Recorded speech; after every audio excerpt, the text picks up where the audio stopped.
It is quite common to see people straining their neck and shoulders while trying to strengthen their six-pack muscles.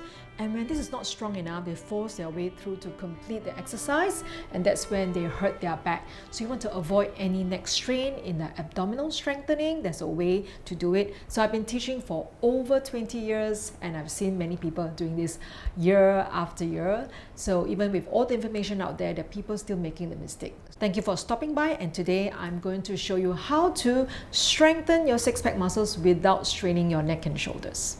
I'm going to show you the Pilates roll down, which is really effective to help you to strengthen your six-pack muscles without straining your neck. So you want to start by sitting in this position. So this is assuming that you do not have a prop, but I'd like to recommend a really effective method with the stretch band, the resistance band.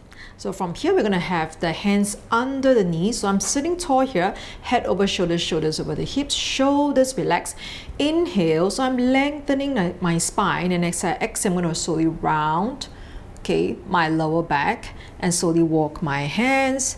And I'm going to just pause here, make sure that I'm not tensing the shoulders. So hands here to support and really feel it here in your six-pack muscles, your rectus abdominis. If you're comfortable, you can slowly go lower. So you can see that I'm maintaining that C curve. And once we go to this position, you can feel we're straining the back. And most people, when they go lower, because of the spine mobility, they may start to squeeze their shoulders and jamming the chin towards the throat. Alright, so is it necessary for you to go all the way down? Not necessary. So I'll suggest this if you do not have any props. So arms out, shoulders relax, inhale. As we exhale, elongating the spine, slowly rounding the lower back. And start to just gently touch your outer thighs to give a bit of support. And then as you go lower, gaze at the knees and breathe into the lower back, relaxing your shoulders. And maybe at this point you can hold for a while. Again, if you are stronger, you can go lower. If you are new, higher. So key here is to maintain that long C curve. Take a deep breath. As we exhale, walk your hands up. And when the shoulders over the hips, we're going to roll up.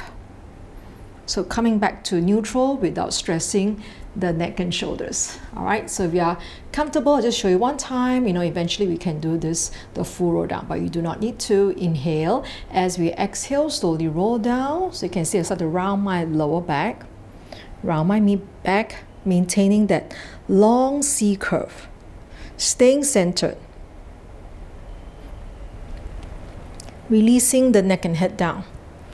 And come back to neutral and keeping my shoulders away from my ears.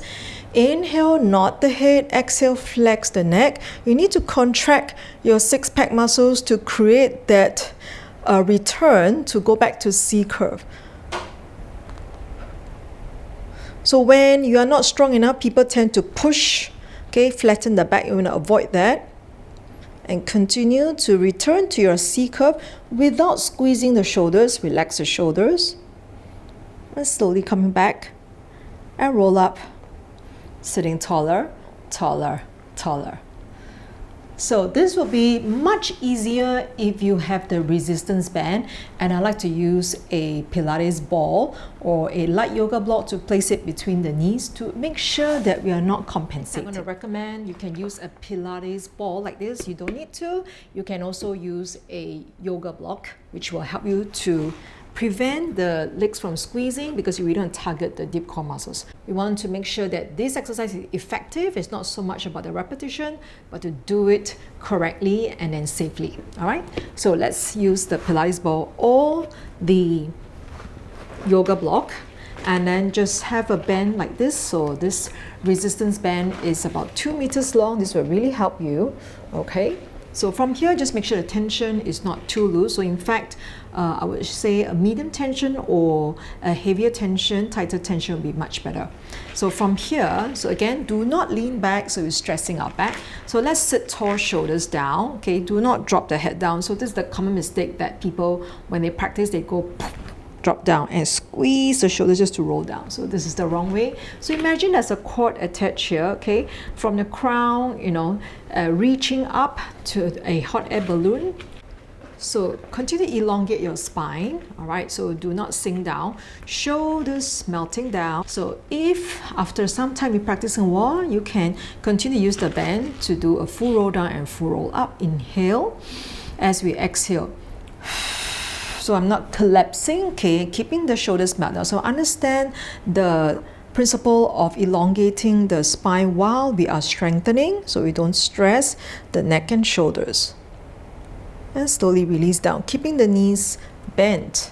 And I release my neck and head down. Take a deep breath and exhale, nod your head. You flex your neck and you're going to contract the six-pack muscles.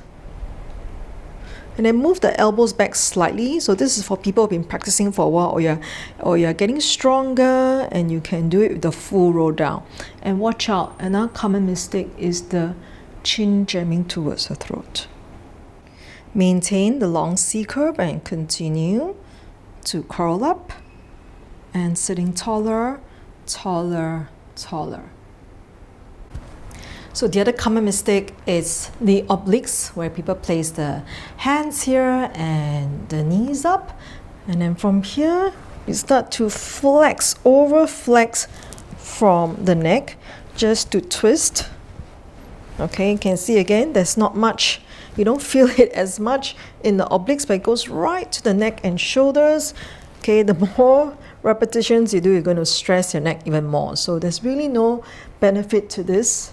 Now the reason why we're over flexing our neck, so basically there's lack of spinal mobility. So it could be due to the posture, a faulty posture that's limiting your movement. And the other thing would be the six-pack muscles is not strong enough to create that nice roll up, okay, so that you can peel the cervical and mid-spine off the mat.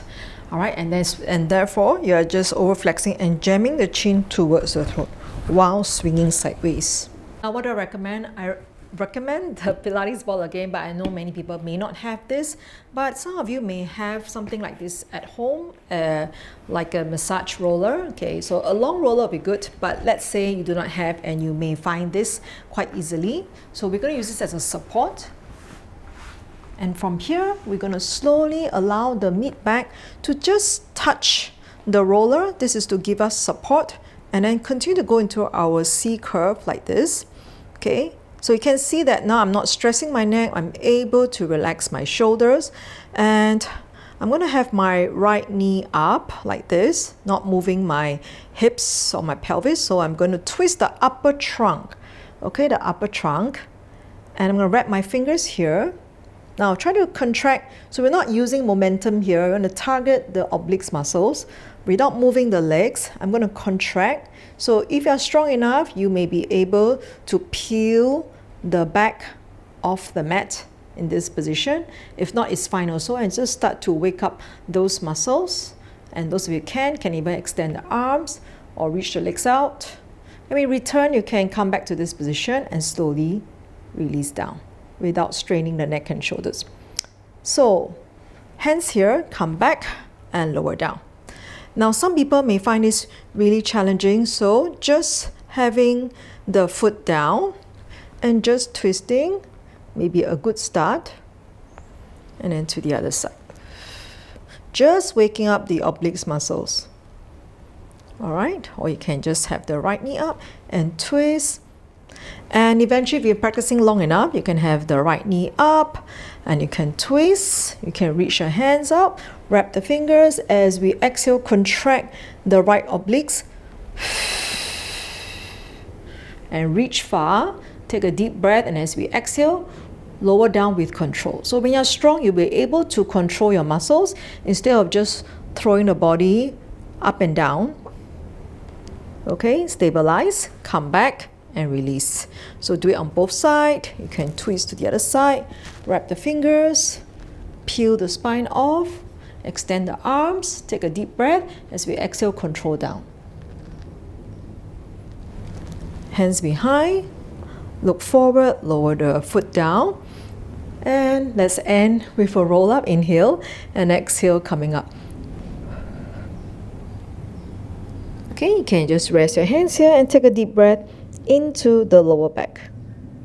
Now, once we understand our spinal mobility, our posture, we will know how to prevent neck pain, because our goal is to strengthen the six-pack muscles, the obliques. Okay, we want to target this area here, and we want to prevent neck pain. There's no point getting stronger and stressing your neck and shoulders. So I recommend you to try out this modified version, because it will really help you.